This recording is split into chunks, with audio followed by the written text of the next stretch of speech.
I got to take these guys out and build this crossbow tower as fast. Cannot resist or reject the government's overtures or demand to show up to trial. So I don't think she's going to run afoul of that, especially given she may have already had reason to know that this day would come. She would get a civil payday from her lawsuit, but also need to appear in criminal court in order to essentially confront her abuser.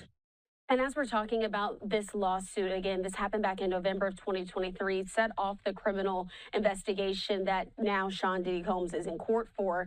Do you think that the defense, and what was the strategy back then for allowing this lawsuit to come out? Because they had tried to settle beforehand, before this officially became public.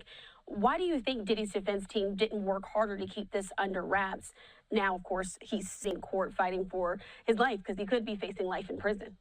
Right. Well, when the tell-all book comes out, or there's a witness who gives us the details, we'll have a better insight as to what was going on in terms of why they didn't settle Cassie's lawsuit early. However, what I would say is, they may have had when that she was going to proceed with the book that she was talking about and that this was coming down the line. So they might have said, what would be the use of settling the lawsuit if I still have to face the music in criminal court?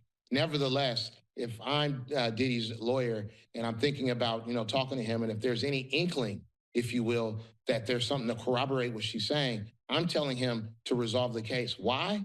Not because necessarily the value of what he's having to pay her, the amount, but more so the line of people who are going to be jumping to try to be at the front of the line to also file their lawsuits against him. Be it valuable, be it those lawsuits actually being something that's true or something that's made up in an effort to get a payday. So, and that's what you're seeing going on now. He went from one lawsuit to, I believe, upwards of 40 lawsuits of people claiming abuse and all manner of type of bad conduct. And that essentially opened the door by way of publicizing her lawsuit by not settling it.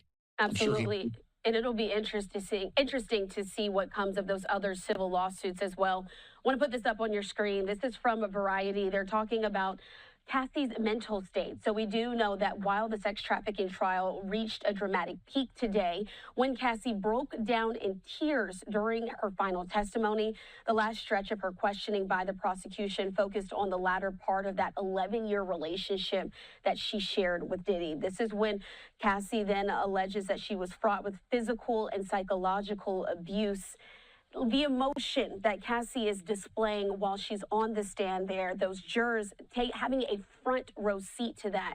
How is that likely going to impact their decision moving ahead as they are taking in all of this evidence there from the prosecution as well as the defense?